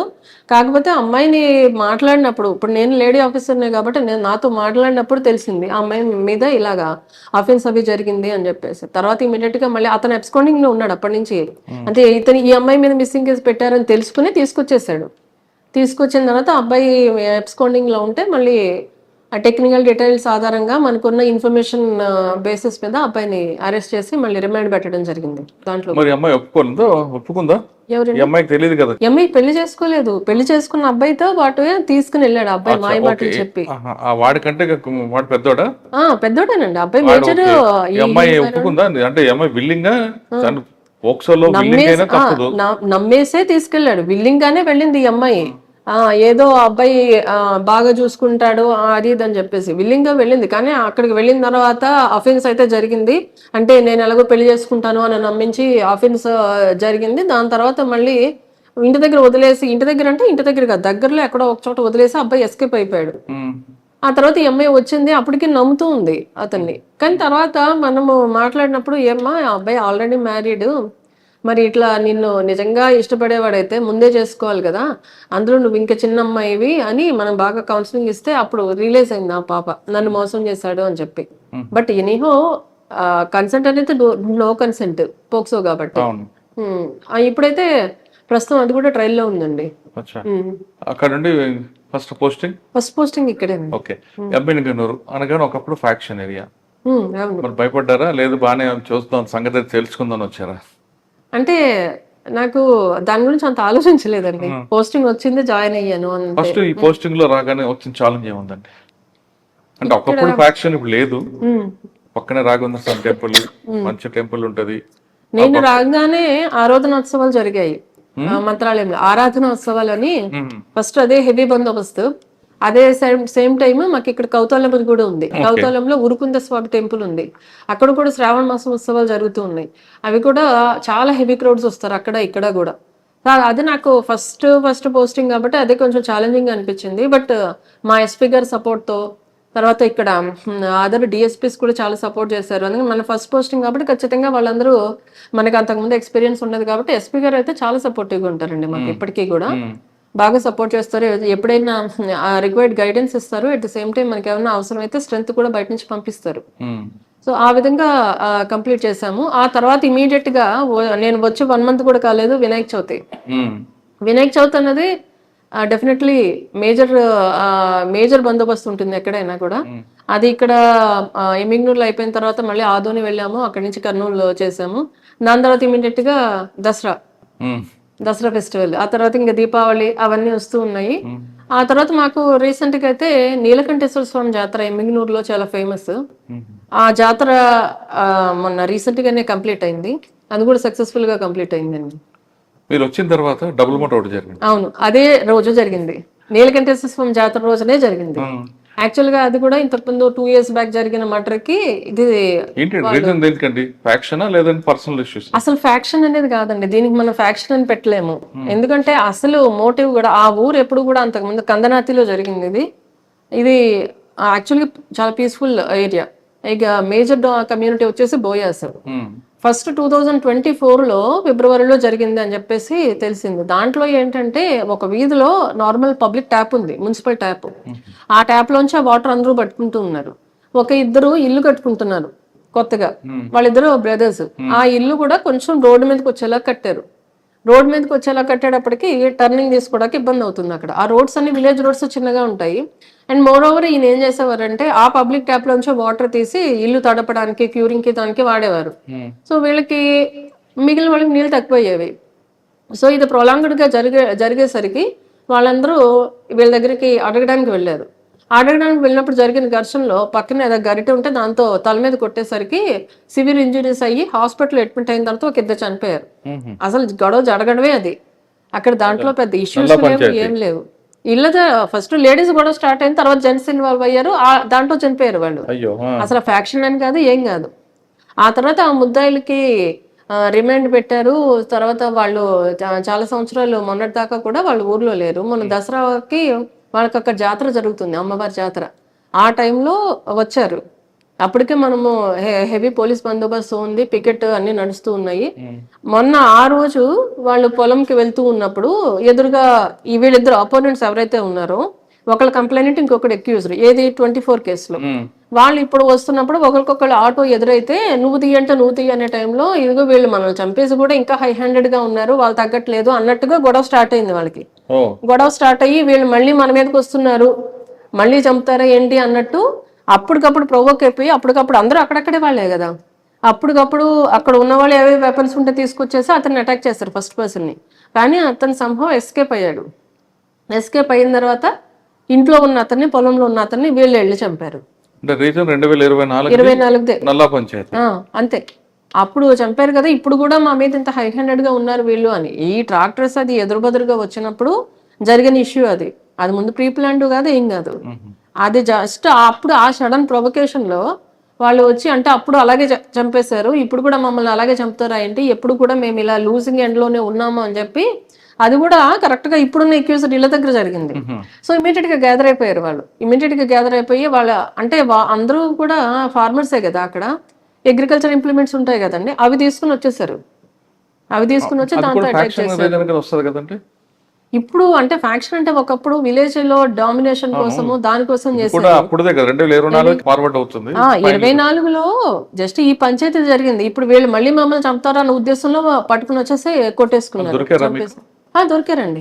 విత్ ఇన్ 3 days మనం 5th జరిగితే 8th కల్లా మనం వాళ్ళని అరెస్ట్ చేసి రిమాండ్ పెట్టాము. 12 మందిని అప్పుడు పెట్టాము. ఇంకొక 2-3 days లో మిగిలిన ఇంకో 13 మంది, టోటల్ 25 members ని రిమాండ్ పెట్టాము. మీరు ఎమ్మెల్యే గారు చార్జ్ తీసుకున్న తర్వాత మీ సబ్ డివిజన్ లో ఒక పోలీస్ స్టేషన్ కి ది బెస్ట్ పోలీస్ అవార్డు వచ్చింది. అవునండి. అది ఎందుకు వచ్చింది, ఎలా వచ్చింది? పెదకడ్పూర్ పోలీస్ స్టేషన్ లో ఈ జస్ట్ ఈ మర్డర్ జరిగిన ఒక 3-4 days లోనే వచ్చింది. కాకపోతే కాకపోతే దానికి అదే అవార్డు అయితే అప్పుడు వచ్చిందండి. దాని ప్రాసెస్ ఎప్పటి నుంచో స్టార్ట్ అయింది. నేను వచ్చిన తర్వాతనే వాళ్ళు విజిట్కి వస్తున్నారు అని చెప్పి తెలిసింది. అది ఎప్పుడు అరౌండ్ సెప్టెంబర్లోనో ఇప్పుడు వాళ్ళు విజిట్కి వచ్చారు పోలీస్ స్టేషన్కి.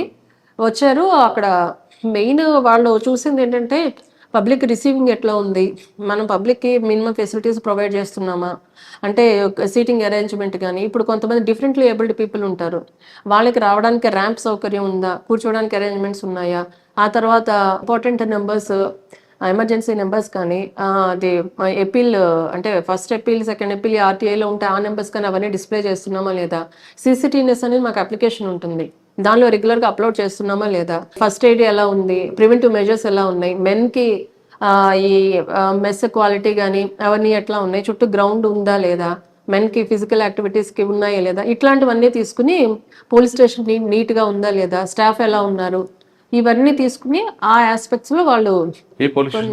పెదకడ్పూర్ అండి, డీజీ గారు ఇచ్చారు. ఎప్పుడు అరౌండ్ జనవరి 10th 11th 9th ఎప్పుడు మేము వెళ్ళి విజయవాడకి వెళ్తే మా ఎస్పీ గారికి మాకు అందరికి కూడా డీజీపీ గారు అవార్డు ఇవ్వడం జరిగింది, సర్టిఫికెట్ ఇచ్చారు. ఓకే, ఈ రెండు కాకుండా ఎమ్మెల్యే గారిలో మీ మార్క్ ఏముందండి? ఇంకా మార్క్ అంటే జనాలు ప్రజలను అడిగితే తెలుస్తుందండి. నేను వచ్చిన తర్వాత విజువల్ పోలీసింగ్ ప్రాక్టీస్ ఇస్తారా, టెక్నాలజీ పోలీసింగ్ ప్రాక్టీస్ ఇస్తారా? అంటే రెండు ఉంటాయండి కంపల్సరీ. ఎందుకంటే ఇక్కడ మనము గుంటూరు అటు సైడ్ ఏరియాస్ చూసుకుంటే కొంచెం డెవలప్డ్ అండి. నా చిన్నప్పుడు అటువైపు ఏరియాస్ ఎలా ఉన్నాయి, ఇప్పుడు ఇక్కడికి అట్లానే ఉన్నాయి. ఇప్పుడు ఎస్పెషల్లీ కోసిగి, కౌతాలము ఇటువైపు ఏరియాస్ తీసుకుంటే ఆ మండలాలన్నీ కూడా చాలా బ్యాక్వర్డ్. పిల్లలు చాలా వరకు చదువుకోరు, అందరూ సుగ్గికి అని చెప్పి మైగ్రేట్ అయి వెళ్ళిపోతూ ఉంటారు. ఇక్కడ వాళ్ళకి లైవ్లీహుడ్ ఫెసిలిటీస్ అట్లానే ఉన్నాయి. అంటే ఆల్మోస్ట్ రెయిన్ ఫెడ్ క్రాప్సే, ఆ క్రాప్ ఉన్నప్పుడు మాత్రం ఇక్కడ ఉంటారు. అది అయిపోయిన తర్వాత, క్రాప్ ఈల్డ్ అయిపోయిన తర్వాత మెజారిటీ ఆఫ్ ద క్రాప్ పత్తే ఉంటుంది. ఎందుకంటే ఎక్కడైతే వాళ్ళకి ఇరిగేషన్ ఫెసిలిటీస్ ఉన్నాయో, ఎక్కడైతే కెనాల్స్ దగ్గరలో ఉంటాయో అక్కడ మాత్రం వరి వేస్తూ ఉంటారు. మిగిలిన చోట అన్ని కూడా ఆల్మోస్ట్ పత్తే ఉంటుంది ఇక్కడ. అంటే మిగ్నూరు ఈ పత్తికి, ఈ చేనేత వాటికి ఫేమస్. సో అది ఉంది. దాంతోపాటు మేజర్ క్రాప్ కూడా ఇదే. సో వీళ్ళందరూ కూడా ఇక్కడ మేజర్ ఆక్యుపేషన్ వచ్చేసి అగ్రికల్చర్. ఎడ్యుకేషన్ ఫెసిలిటీస్ తక్కువ ఉంటాయి, అంతా కొంచెం బ్యాక్వర్డ్గా ఉంటారు. మోరోవర్ కొంచెం ఏదైనా చిన్న గొడవలు అయితే సామరస్యంగా పరిష్కారం దానికంటే కూడా ఎక్కువ గొడవలు పడుతూ ఉంటారు ఫస్ట్. మనకి అటువైపు ఆ బెల్ట్ చూసామంటే ఎక్కువ ఎడ్యుకేటెడ్ పీపుల్ ఉంటారండి. వాళ్ళందరూ చదువుకుని వేరు వేరు జాబ్స్ చేస్తూ ఉంటారు. వీళ్ళందరూ కూడా ఇక్కడ ఎక్కువ మాన్యువల్ లేబర్ పనులే చేస్తూ ఉంటారు. ఎడ్యుకేషన్ పర్సంటేజ్ కూడా చాలా తక్కువ ఉంటుంది. కాకపోతే అలాంటి చోట్ల కూడా ఈ మధ్యన రీసెంట్ గా గ్రూప్ 2లో కానీ అంతకుముందు జరిగిన డిఎస్సిలో కానీ కానిస్టేబుల్ సెలక్షన్స్లో కూడా కోసిగి కౌతల మా మండలాల నుంచి కూడా considerable number of people select అయ్యారు. దానికి మాత్రం చాలా హ్యాపీగా ఉంది మాకు. ఇంకా ఇక్కడ చైల్డ్ మ్యారేజెస్ కానీ పోక్సోలో ఎలోప్మెంట్స్ చాలా ఎక్కువ ఉంటాయండి. సో వాటన్నిటి కోసం కూడా మేము క్రైమ్ అగెయిన్స్ట్ విమెన్ గురించి మా ఎస్పీ గారి ఆదేశాల మేరకు ఎక్కువ అవగాహన కార్యక్రమాలు నిర్వహిస్తూ ఉన్నాము. రోజు కూడా మా సిఐలు ఎస్ఐలు అన్ని చోట్ల వెళ్తూ ఉన్నారు. నేను రోజుకొక విలేజ్ అయినా కవర్ చేస్తూ ఉంటాము. ఇప్పుడు మీరు అయిన తర్వాత కూడా ఇంకో విలేజ్కి వెళ్లాల్సింది ఉంది. సో అలాగా విస్తృతంగా మేము అవగాహన కార్యక్రమాలు చేస్తున్నాము. ఇంకొకటి మనకు ఎమ్మిగనూరు నుంచి ఆదోని నుంచి ఎమ్మిగనూరు వచ్చే రోడ్డు హైవే ఉంది. హైవే మీద జనరల్గా ఎక్కువ యాక్సిడెంట్స్ జరుగుతూ ఉన్నాయి. దాని మీద కూడా మేము ప్రజలకు ఎక్కువ అవగాహన కార్యక్రమాలు చేపడుతున్నాము. హెల్మెట్ పెట్టుకోమని, డ్రింక్ చేసి డ్రైవ్ చేయొద్దు అని. ఎక్కువ మాకేమవుతుందంటేనండి, మంత్రాలయం మా సబ్ డివిజన్ లో ఉంది. సో కర్ణాటక భక్తులు ఎక్కువ వస్తూ ఉంటారు. వాళ్ళు ఎట్లా అంటే నైట్ బయలుదేరి మార్నింగ్ వచ్చేసేయాలని అనుకుంటారు. సో ఓవర్ నైట్ డ్రైవింగ్ చేసేటప్పుడు ఎక్కువ తెల్లవారుజాముకి వచ్చేసరికి నిద్రపోతూ ఉంటారు. నిద్రమత్తు వస్తుంది ఏ మనిషికైనా సర్వసాధారణం. కానీ ఆ టైంలో వాళ్ళని కొద్దిసేపు ఆపి రెస్ట్ తీసుకుని డ్రైవ్ చేస్తే బాగుంటుంది, ఒక హాఫ్ అన్ అవర్ అయినా నిద్రపోయి. కానీ అది చేయకుండా కంటిన్యూస్ గా రావడం వల్ల ఆల్మోస్ట్ నవంబర్లోనండి, నవంబర్ 29 నాకు గుర్తుంది, ఆ రోజు కర్ణాటక నుంచి మంత్రాలయం వెళ్తున్న ఒక ఫ్యామిలీ మొత్తం చనిపోయారు. దాంట్లో ఎక్సెప్ట్ డ్రైవర్ 6 మెంబర్స్ చనిపోయారండి. దాంట్లో 3 years ఓల్డ్ పిల్లలు ఉన్నారు. ఆ యాక్సిడెంట్ అది మనం చూస్తే మాత్రం చాలా బాధ అనిపిస్తుంది. అది కూడా నేనే ఇన్వెస్టిగేట్ చేశాను ఆ కేసు కూడా. కేవలం నిద్రపోతూ కారు లెఫ్ట్ సైడ్ వెళ్ళటం అనేసి కంప్లీట్ గా రైట్కి వెళ్ళిపోయింది. సో ఆ విధంగా కూడా మనం అవగాహన కల్పిస్తున్నాము. ఇక్కడ మన మంత్రాలయంలో కూడా వచ్చే భక్తులందరికీ కూడా కన్నడలో కూడా అనౌన్స్మెంట్ ఇప్పిస్తున్నాం. దయచేసి నిద్ర వస్తే కాస్త రెస్ట్ తీసుకుని డ్రైవ్ చేయండి అని. అదే మళ్ళీ అది చేయడమే కాకుండా మనకి ఇక్కడ ధర్మపురి దగ్గర హలహర్వి దగ్గర ధర్మపురి టోల్ ప్లాజా అని ఒకటి ఉంది. మళ్ళీ ఇక్కడ ఎమ్మిగనూరు నుంచి ఆదోని వెళ్ళే రోడ్ లో బనవాసి అనే విలేజ్ ఉంది. అక్కడ ఇక్కడ కూడా రెగ్యులర్ గా early morning stop wash and go అంటే వెళ్ళే వెహికల్స్ ఆపి వాళ్ళకి కొంచెం వాటర్ ఇచ్చి ఫేస్ వాష్ చేయించి అప్పుడు పంపిస్తున్నాం. ఇవన్నీ కూడా ఈ నిద్రలో డ్రైవ్ చేస్తూ దానివల్ల జరిగే యాక్సిడెంట్స్ ని కట్టేలు చేయడానికి చేస్తున్నాం.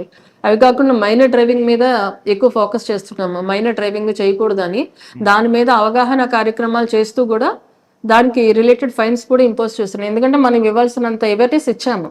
ఇన్స్పెక్ట్ ఆఫ్ దట్ మారకపోతే ఖచ్చితంగా పనిష్మెంట్ వేస్తేనే కొంతైనా మార్పు వస్తుంది. డ్రంక్ అండ్ డ్రైవ్ అండి 10,000 పనిష్మెంట్, 10,000 ఫైన్.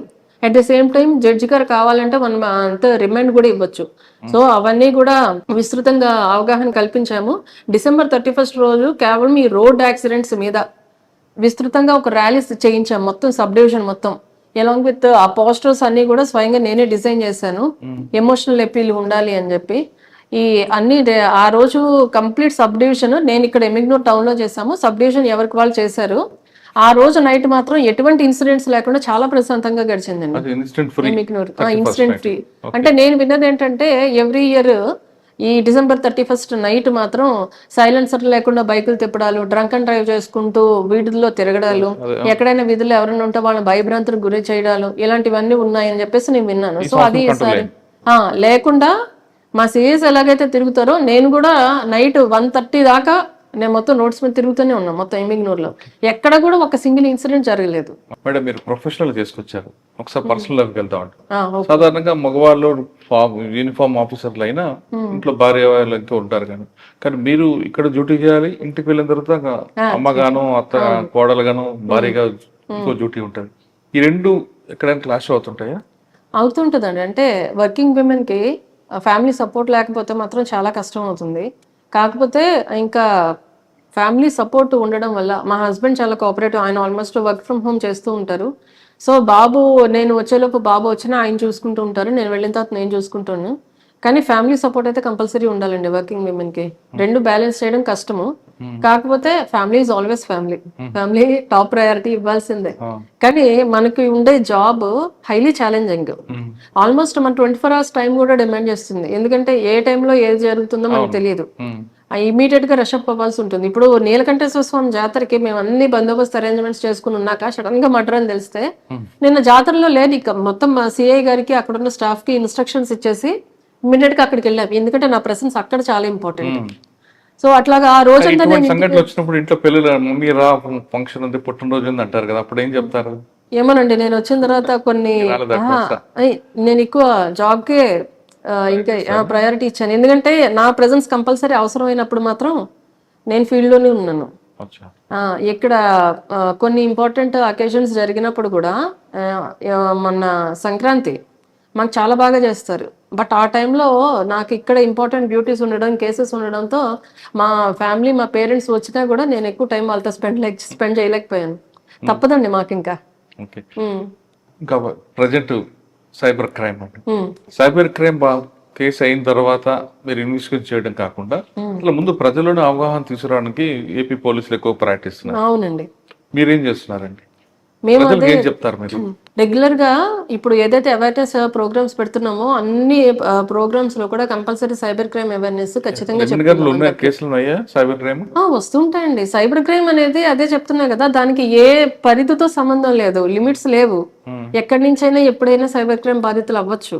ఒకప్పుడు దొంగదనం చేయాలంటే మన ఇంటికి వచ్చో మన దగ్గరకు వచ్చో చేయాలి, ఇప్పుడు అట్లా కాదు. మనం అక్కడ ఉంటాం, అక్కడ నైజీరియాలో ఉండొచ్చు, ఎక్కడైనా మన బ్యాంక్ నుంచి డబ్బులు తీసేసుకోవచ్చు.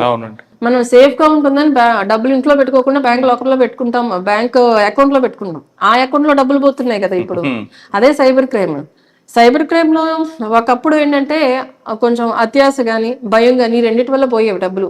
అంటే మనకి ఫోన్స్ వస్తూ ఉంటాయి, స్టాక్ మార్కెట్ లో ఇన్వెస్ట్ చేయండి, దీంట్లో ఇన్వెస్ట్ చేస్తే తక్కువ టైంలో రెట్టింపు లాభాలు లేదా మూడింతల లాభాలు అని చెప్తే ఓకే, తక్కువ టైంలో మనం ఎక్కువ ధనవంతులు అయిపోతున్నాం కదా అని ఆ ఆశతో దాంట్లో వెళ్తూ ఉంటారు. బట్ ఒకటి మనం గుర్తుపెట్టుకోవాల్సింది ఏంటంటే మనకు జెన్యున్ గా డబుల్ అవ్వాలంటే లీగల్ ప్రాసెస్ లోనూ జెన్యున్ గానే అవుతాయి తప్ప ఏ షార్ట్ కట్స్ ఉండవు దానికి. అది మనం గుర్తుపెట్టుకోవాలి, అదే ముందు చెప్తున్నాము. తర్వాత ఈ మధ్యన ఒక లింక్ వస్తుందండి, నేను ఈ లింక్ లో ఇలాగే రాసి ఉంటుంది, నేను ఇది అబద్ధం అనుకున్నా కానీ ఇది నిజమే, ఈ లింక్ నొక్కితే నాకు 5,000 వచ్చాయి, మీరు కూడా క్లిక్ చేయండి అని. మనము ఎవరికైతే ప్రజలకి అవేర్నెస్ ఇస్తున్నాం, వాళ్ళు సైబర్ క్రైమ్ మీకు ఇట్లా ఫోన్ చేస్తారు లేదా డిజిటల్ అరెస్ట్ అని చెప్తారు, మీకు ఫోన్ చేసి మీ ఓటీపీ చెప్పమంటారు, అవన్నీ చెప్పొద్దు అని మనం చెప్పేటప్పుడు వాళ్ళు కొత్త మార్గాలను వెతుక్కుంటున్నారు. ఎలా అయితే మనం నమ్ముతామో ప్రజల నమ్మకాన్ని ఏ విధంగా పొందొచ్చో ఆ మార్గాల్లో వాళ్ళు వెళ్తున్నారు. సో ఇట్లా సైబర్ క్రైమ్ అనేది ఒకదానికి పరిమితం అవ్వకుండా రోజు రోజుకి రూపాంతరం చెందుతుంది. సో అన్నిట్లో మనం అవేర్నెస్ ఇస్తూ ఉన్నాము, ప్రజలు కూడా అప్రమత్తంగా ఉండాలని చెప్తున్నాం. ఎక్కువగా ఓటీపీస్ చెప్పడం కానీ, మన మొబైల్ కానీ, మన ఈ బ్యాంకింగ్ పాస్వర్డ్స్ చెప్పడం కానీ అవి ఎవరికి చేయొద్దు అని చెప్తున్నాం. At the same time cyber crime అంటే డబ్బులు పోవడం ఒకటే కాదండి, అమ్మాయిల్ని ఇబ్బంది పెట్టడాలు, మార్ఫింగ్ చేయడాలు, ఫొటోస్ క్లోజ్ ఫొటోస్ ఇలా షేర్ చేయడాలు అవన్నీ ఉంటున్నాయి. సో వీటికి కూడా మేము చెప్పేది ఏంటంటే అమ్మాయిలకి ఎస్పెషల్లీ మీ పర్సనల్ ఫొటోస్ ఎవరికి షేర్ చేయొద్దు, ఎంత క్లోజ్ ఫ్రెండ్ అయినప్పటికీ చేయొద్దు, ఎందుకంటే రేపొద్దు టర్మ్స్ ఎలా ఉంటాయో మనకు తెలియదు. ఇంకొకటి బాగా ఇంటిమేట్ ఫొటోస్ ఏమైనా ఉంటే కూడా ఫోన్లో పెట్టుకోవద్దు అని చెప్తున్నాం. హ్యాక్ చేయొచ్చు, దీనిలో డేటా వాళ్ళు తీసుకోవచ్చు ఎప్పుడైనా. ఫోన్ పాస్వర్డ్స్ కూడా ఎవరికి షేర్ చేయొద్దని చెప్పేది కూడా అందుకే. ఒకవేళ మన పాస్వర్డ్ తీసుకుంటే ఇమీడియట్ గా ఫోటో షేర్ చేసుకుంటారు కదా. అదే కాదు, జీమెయిల్ పాస్వర్డ్స్ కానీ ఫేస్బుక్ లో కానీ మనకి తెలియని వాళ్ళ దగ్గర నుంచి, ఫిజికల్ గా ఎదురుగా మనకి లేని వాళ్ళ దగ్గర నుంచి ఫ్రెండ్స్ రిక్వెస్ట్ అయితే యాక్సెప్ట్ చేయొద్దు అని. ఎందుకంటే మనం పెట్టే పర్మిషన్స్ లో చాలా వరకు ఫ్రెండ్స్ కి మాత్రమే పరిమితం, వ్యూయింగ్ రైట్స్ అవన్నీ ఉంటాయి కదా. ఫ్రెండ్స్ లిస్ట్ లోకి ఒకవేళ ఇలాగ అన్నోన్ పర్సన్స్ వచ్చారంటే మన డేటా వాళ్ళు తీసుకునే ఛాన్స్ ఉంటుంది. సో మన పాస్వర్డ్ షేర్ చేయడం కానీ, ఇలా ఫ్రెండ్ రిక్వెస్ట్ అన్నోన్ పర్సన్స్ దగ్గర నుంచి యాక్సెప్ట్ చేయడం కానీ ఇట్లాంటివి చేయొద్దు, మీ ఫోటోలు ఎవరికి షేర్ చేయొద్దు అని చెప్తూ ఉన్నాము. మళ్ళీ ఓటీపీలు చెప్పడం కానీ, లేదా స్టాక్ మార్కెట్లో ఇన్వెస్ట్మెంట్ అని కానీ, లేదా ఇప్పుడు న్యూ ఇయర్ కదా మీకు గిఫ్ట్ వచ్చిందని చెప్పి ఫోన్ చేయడాలు, లేదా ఇదిగో ఈ లింక్ క్లిక్ చేస్తే దీంట్లో మీ బ్యాంక్ డీటెయిల్స్ అప్లోడ్ చేసుకోండి అని చెప్పడము. ఇట్లా ఈ మధ్య ఎలా వస్తుందంటే బ్యాంక్ నేమ్ తోటే వస్తున్నాయి, బ్యాంక్ వెబ్సైట్ లాగానే కనిపిస్తుంది, but it is a fake website. మనం క్లియర్ గా చూస్తే దాంట్లో స్పెల్లింగ్ మిస్టేక్స్ ఉండడం కానీ, యూఆర్ఎల్ తేడా ఉండడం కానీ ఉంటుంది. వాట్సాప్ లో వస్తున్నాయండి, బ్యాంక్ వాళ్ళ ఐకాన్ ఏదైతే ఉంటుందో అది డీపీగా పెట్టుకుని పెడుతున్నారు. డీపీగా ఉంటుంది కానీ పేరు మాత్రం స్టేట్ బ్యాంక్ ఆఫ్ ఇండియా అని రాదు, ఒక నెంబర్ వస్తుంది. సో జనాలు ఏం చేస్తున్నారు, ఇక్కడున్న డీపీని చూసి అది క్లిక్ చేసేస్తున్నారు. లేదా ఆర్టీఐ చలాన్స్ అని చెప్పి ఏపీకే ఫైల్స్ వస్తున్నాయి, అది క్లిక్ చేయగానే ఇమీడియట్ గా సైబర్ క్రైమ్ గురవుతున్నారు. సో వీటన్నిటి మీద విస్తృతమైన అవగాహన కార్యక్రమాలు కలెక్ట్ చేస్తున్నాము. మా ఎస్పీ గారి ఆదేశాల మేరకు ఇన్స్పైట్ ఆఫ్ దట్ ఇంకా కొంతమంది బాధితులు అవుతూ ఉన్నారు. కానీ దీంట్లో ఏంటంటే ఎక్కువ చదువుకున్న వాళ్ళే బాధితులు అవుతారండి. ఎక్కువగా వాళ్ళే బాధితులు అవుతున్నారు సైబర్ క్రైమ్ కి. సో వాళ్ళకి కూడా మనం ఇంకా అవేర్నెస్ క్రియేట్ చేస్తున్నాము. వాళ్ళు ఏంటంటే స్టార్టింగ్ లో వాళ్ళు రియలైజ్ అవ్వట్లేదు. ఒక కొంత పీరియడ్ ఆఫ్ టైం ట్రావెల్ చేసిన తర్వాత వాళ్ళు రియలైజ్ అవుతున్నారు దట్ వాళ్ళు కూడా విక్టిమ్స్ అయిపోయారు అని. పెద్ద పెద్ద డాక్టర్స్ ఉంటున్నారు దీంట్లో, సాఫ్ట్వేర్ ప్రొఫెషనల్స్ ఉంటున్నారు. వాళ్ళు కూడా చిన్న చిన్న అమౌంట్లు కాదు, ఆల్మోస్ట్ క్రోర్స్ లో లాస్ అవుతున్నారు. చేస్తూ ఉన్నాము, బట్ వాళ్ళలో కూడా ఇంకా అవేర్నెస్ వచ్చి వాళ్ళగా ముందు అలర్ట్ అవ్వాలి. ఫైనల్ గా చెప్పండి మేడం, డిపార్ట్మెంట్ లోకి వచ్చే అమ్మాయిలకు మీరు ఇచ్చే మెసేజ్ ఏంటి? డిపార్ట్మెంట్ లోకి ఏదో మనకి అది చేయలేము అని అనుకోవద్దండి. ఏదైనా కూడా మన యాటిట్యూడ్ని బట్టే ఉంటుంది. ఛాలెంజెస్ డెఫినెట్ గా ఉంటాయి. ఎందుకంటే ఫిజికల్ గా కూడా హార్డ్ గా ఉంటుంది, మెంటల్ గా కూడా మనం స్ట్రాంగ్ గా ఉండాల్సిందే. నేను చాలా sensitive at heart.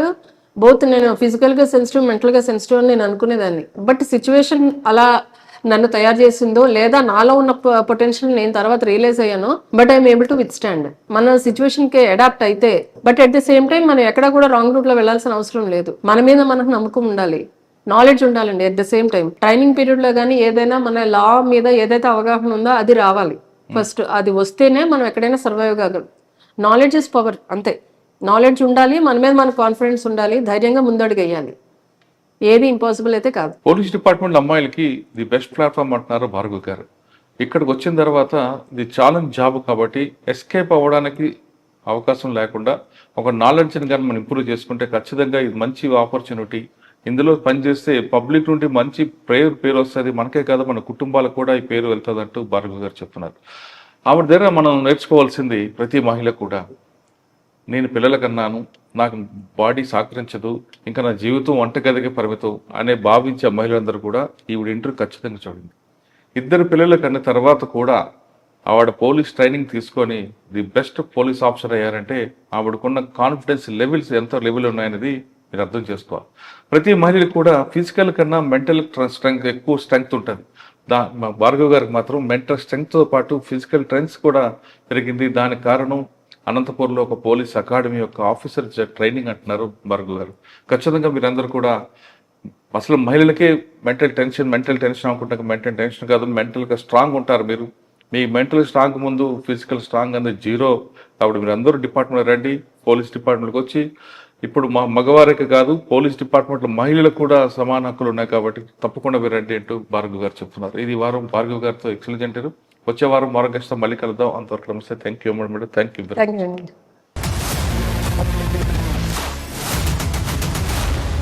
iDreams, this police diaries is something very, very valuable towards that. I must really appreciate Murali, your insights. iDreams founder and CEO Chinna Vasudev Reddy గారితోని